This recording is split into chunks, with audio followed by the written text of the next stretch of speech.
great railroad at work is a title full of meaning. The mightiest machines produced by human ingenuity are indeed useless unless guided and serviced by the intelligence and skill of man. We are, of course, very proud of our mechanical equipment, but we are prouder still of the men who keep it running. The New Haven Railroad is more than just ties, rails, and rolling stock. It is primarily people. People whose skill, devotion, courage, and strict adherence to the finest railroad practices have made possible its record of safety, efficiency, and progress. Right, Mr. Palmer. And now let's have motion pictures take us behind the scenes of a great railroad at work. We'll see two general phases: railroad operation and railroad maintenance. Trains are of two kinds, passenger and freight. Let's begin with the passenger. The locomotive backing into the yards to pick up the cars of the Yankee Clipper. The cars, meanwhile, have been made ready for the passengers, and having them clean and sanitary is Rule A in the art of railroading.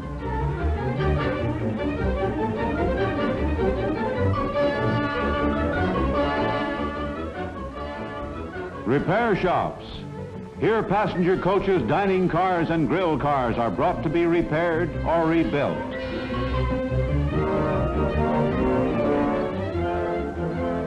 They're put through the latest processes of cleaning and sanitation. There's an imposing background of work behind the picture of a smart, modern car in a passenger train.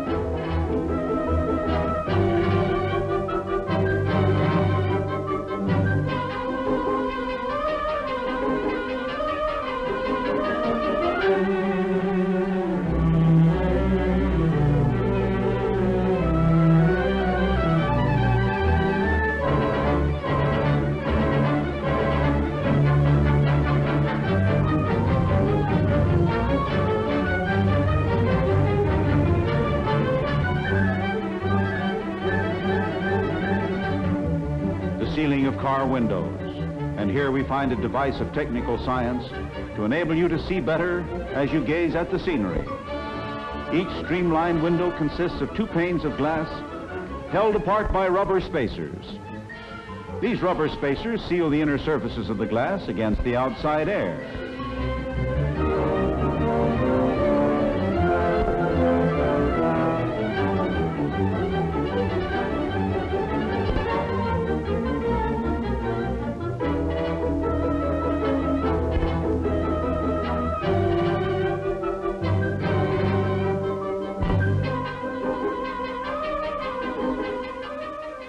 Between the panes, dry nitrogen is forced to keep them from being fogged by condensing moisture.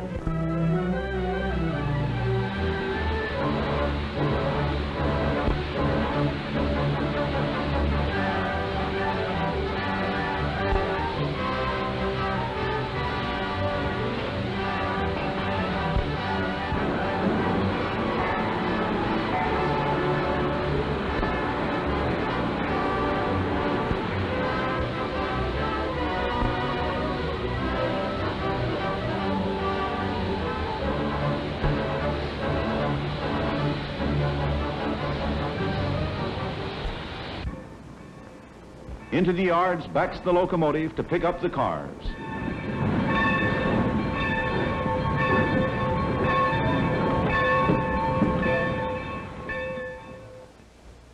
Meanwhile, at the commissary, supplies of food and drink for the dining car are being allotted and checked. 10 baked beans? Check. 4 tomatoes? Check. 6 porridges? Check. 6 figs?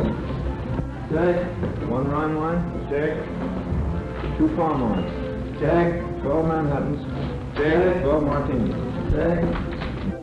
Right. George?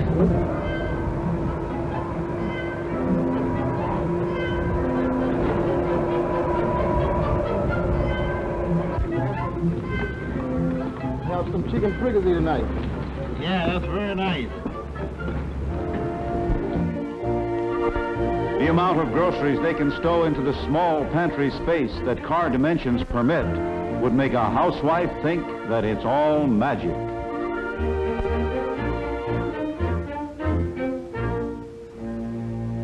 But then, as the ponderous locomotive backs gently and is coupled to the cars, we may reflect that there is a lot of magic in a railroad. The clipper pulls out of the yards on its way to the station. Everything timed to the second. On this railroad, hundreds of passenger trains are made up every day, in addition to hundreds of freight trains. They operate through southern New England day and night with a magic of timing.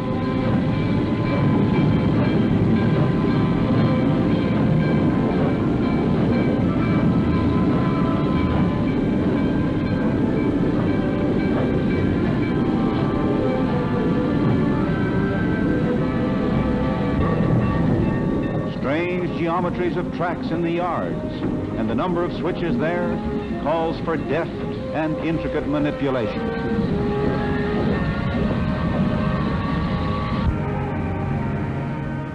Into the station. The train can be controlled, air braked, by the rear trainman as well as by the engineer in front, a large factor of safety.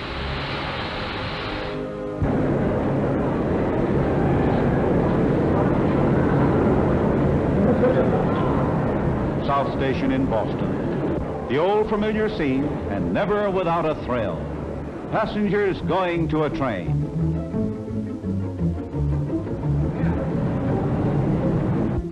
This is our little girl. She's going all the way to You take New York. good care of her. Certainly will, ma'am. Step right in. Bye, Mommy. Bye, darling.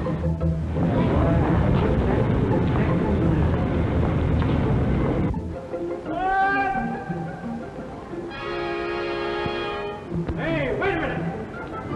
Right.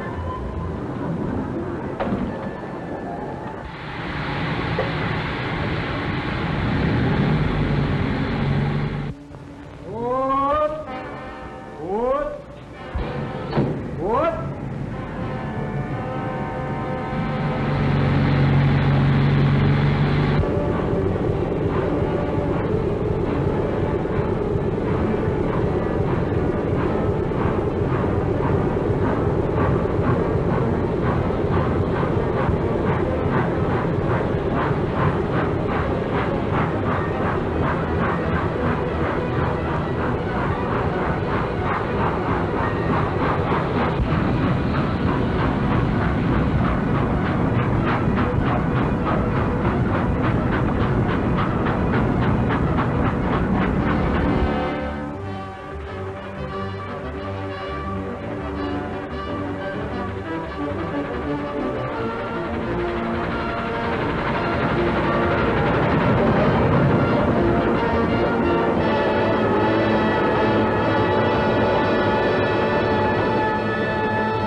A woman in Boston buying a bicycle for her nephew in New York, and he'll get it the next day. This takes us to the subject of freight trains. Shipments of freight are in two classes, carloads and less than carload lots. Delivered to the freight depot and recorded with a weighbill, the boy's bicycle is stowed safely and securely for the trip. There's an art in stowing all sorts of freight securely in a car, and also in switching the cars through the yard. The powerful diesel switcher is the last word in this type of modern mechanism, one of the busiest of workers in the realm of railroading, practically a 24-hour-a-day worker. A new coordination of rail and highway transportation is seen as they load a trailer onto a flat car. The trailer has picked up packages from all over Boston to be distributed in New York. Ordinarily, the tractor pulling the trailer would have made the trip to New York by highway. But now the trailer is securely fastened on the flat car and then carried to the metropolis. This avoids a truck trip to New York, a large saving of gasoline and of rubber tires. Mighty important in these days of wartime shortages, with rubber tires rationed.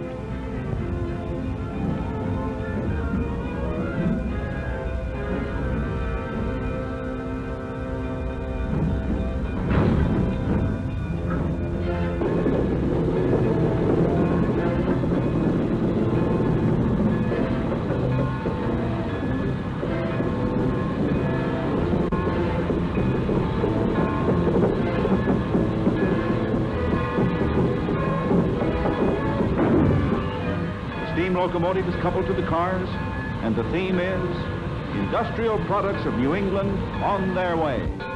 They represent the work and skill of New England factories. Transporting them is an equal task of work and skill. The mighty system of operations embodied in the speeding freight train. And the rhythm of the rails seems to sing, New England at work, New England on the move.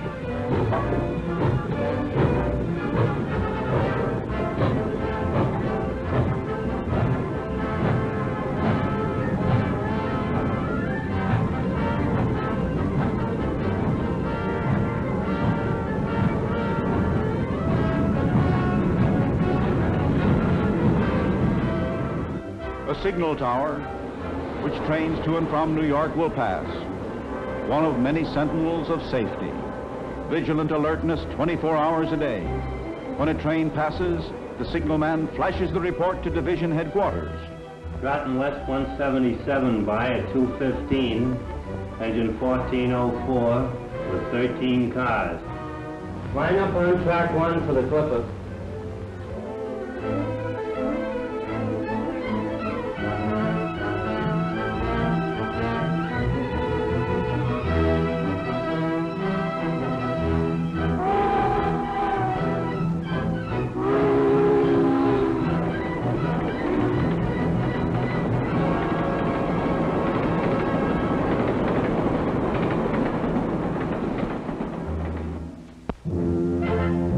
Freight angle intervenes.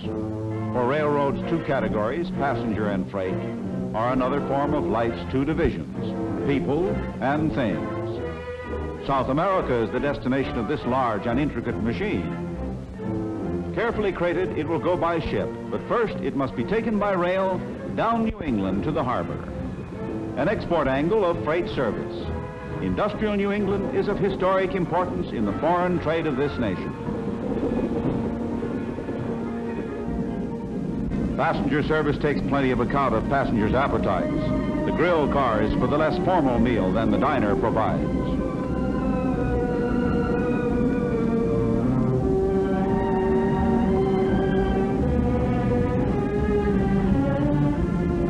Thank you. Items 1, 2, 3, and 4 correspond to those up on the board.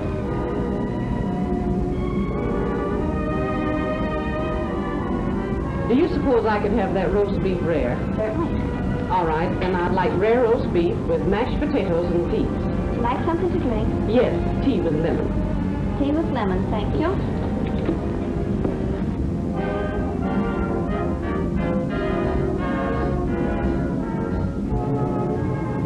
The dining car is a place of leisurely luxury, regaling yourself while the passing scenery provides entertainment.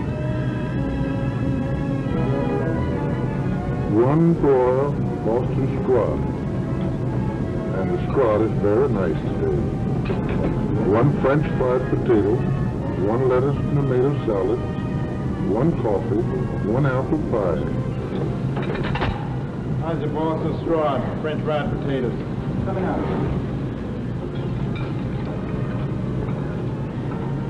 Pick up on the Boston scrod.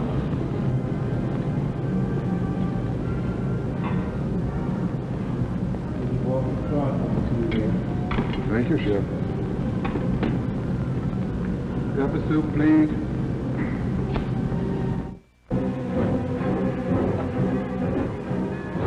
This classification yard shows us an ingenious angle of freight transportation. It has a sort of hill, which they call the hump. This hill is a key factor in what we'll see, the classification of freight cars. They are oiled while on the move, on their way up the hump. They go on to the top of the slope. The purpose of all this is to classify incoming trains so they can be reassembled as other trains, each to go to a different destination.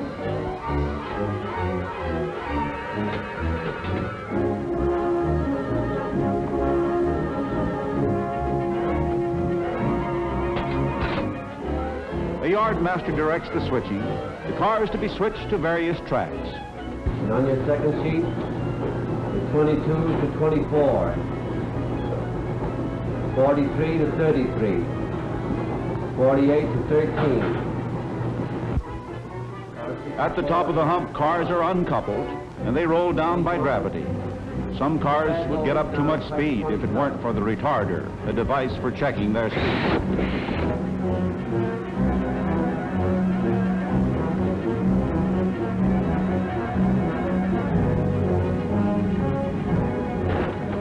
One every 26 car.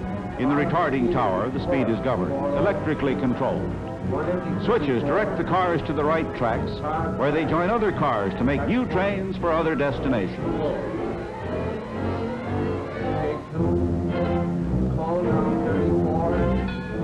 We see the crate of machinery for South America going over the hump. The train in which this car arrived consists of cars bound for different destinations. In the classification yard, it will join a train going to the harbor.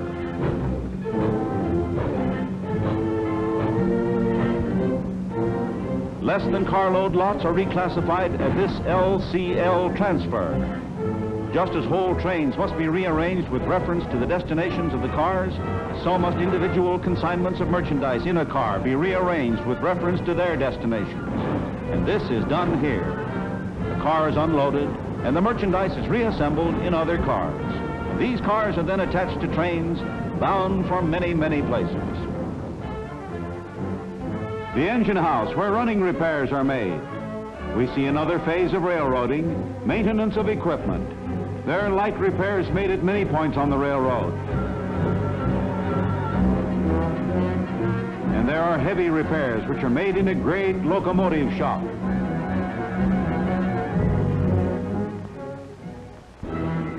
Here's a ponderous fantasy of fire and steel, the mighty forge of a modern Vulcan. All locomotives are overhauled periodically. Each one, after going from 120,000 to 400,000 miles, is sent to the shop for a complete overhauling.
The slip track is an oil track where overhauled locomotives get final tests. They can be driven many miles at all speeds forward and backward on a track that simulates conditions of speed.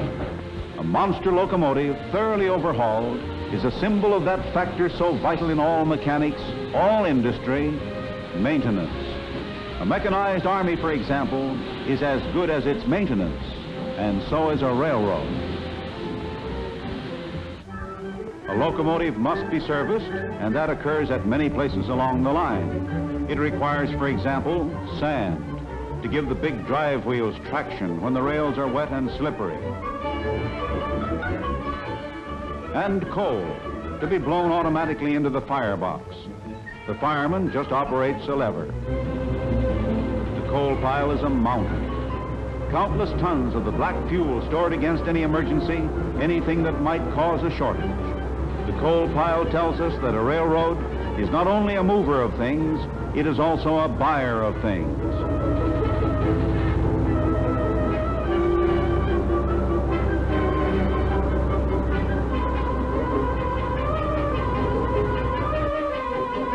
This we see vividly at one of the warehouses, stocked with shovels, brooms, locomotive and car replacement parts, tools for track, shop and building maintenance, signal equipment, and countless other miscellaneous items a railroad needs. Ties go with rails as ham with eggs. As in the case of coal, the stocks of railroad ties are immense, a matter of acres. It takes more than 3,000 ties to make just 1 mile of standard railroad track. Lumber to hold up steel, and oil for fuel, for every sort of lubrication, and for paint. Salvage is a large activity. Everything possible is saved and put away for future use. Railroad economy.